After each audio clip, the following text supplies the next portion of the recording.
Hé, je suis Maria. Et dire que ma mère est obsédée par l'argent est le plus grand euphémisme de tous les temps.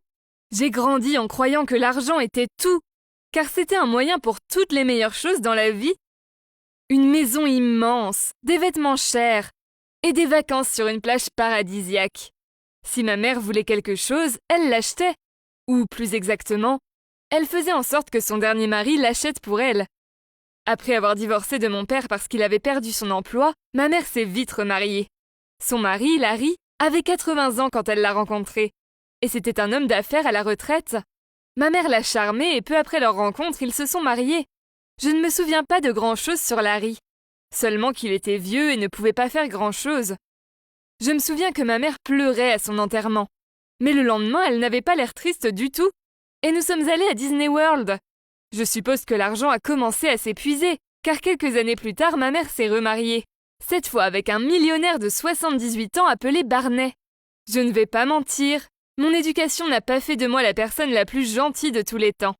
Je me moquais des autres enfants qui ne portaient pas de vêtements de marque et qui ne partaient pas en vacances comme moi. Je suppose que j'ai commencé à mieux comprendre le monde lorsque j'ai visité la maison de mon ami.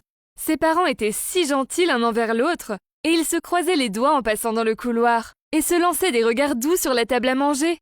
C'était nouveau pour moi, car je n'avais pas grandi entourée de gens amoureux.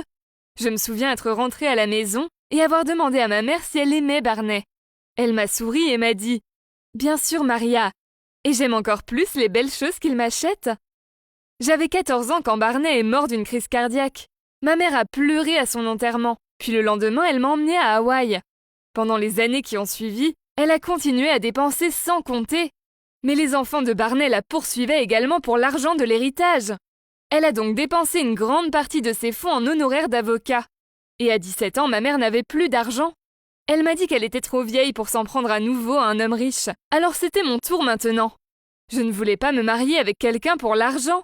Bon sang, je ne voulais pas me marier avec quelqu'un tout court.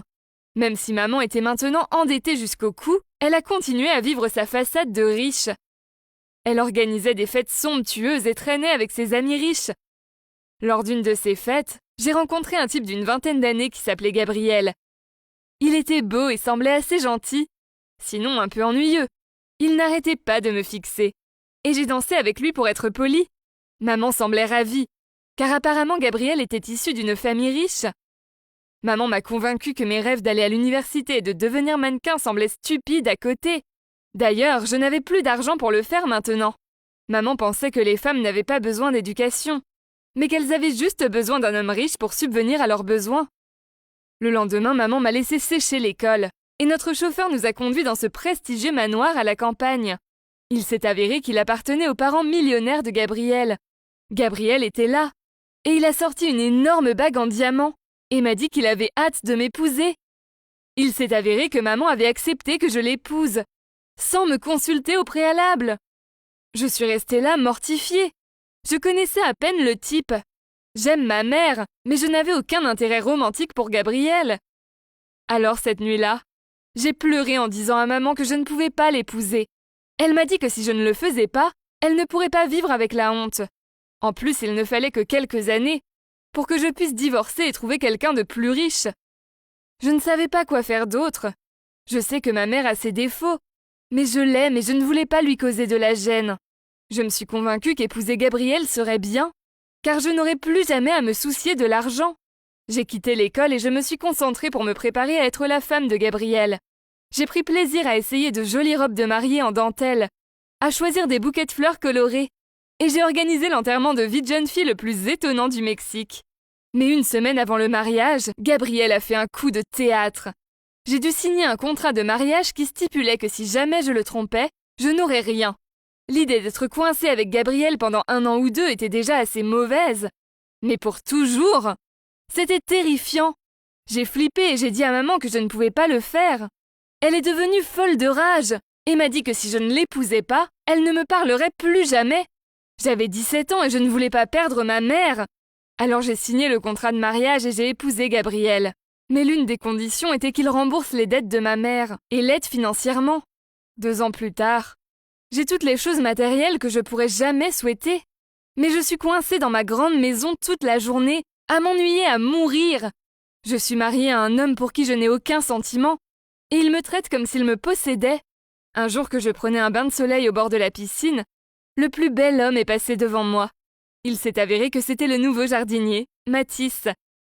Regarder Mathis est devenu le point culminant de ma journée. Je portais de grosses lunettes de soleil pour qu'il ne sache pas ce que je faisais. Une fois, j'ai bu un trop grand nombre de cocktails dans l'après-midi pour essayer de combler mon ennui. Et j'ai trébuché et me suis coupé au genou. Mathis a fait tomber les cisailles de jardin et s'est précipité vers moi pour m'aider à boitiller à l'intérieur. Alors qu'il nettoyait mon genou, j'ai ressenti un picotement. Peu de temps après, nous avons partagé un baiser. Et c'était magique. Je ne pouvais plus lui résister. Alors maintenant, nous avons une liaison. Je pense à Mathis tout le temps. Et j'imagine ce que ce serait d'être avec lui pour de vrai. L'argent ne me dérange pas, car j'ai enfin compris que l'amour est bien plus important que les choses coûteuses. Mais je sais que c'est quelque chose que ma mère ne pourrait jamais comprendre. Pour elle, l'amour est quelque chose d'inventé pour les contes de fées. Gabriel n'est presque jamais à la maison, donc c'est facile de continuer ma liaison avec Mathis.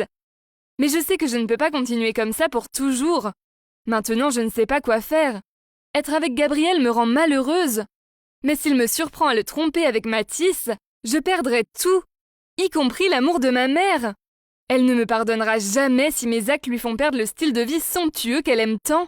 Je me sens si confuse. Que dois-je faire ?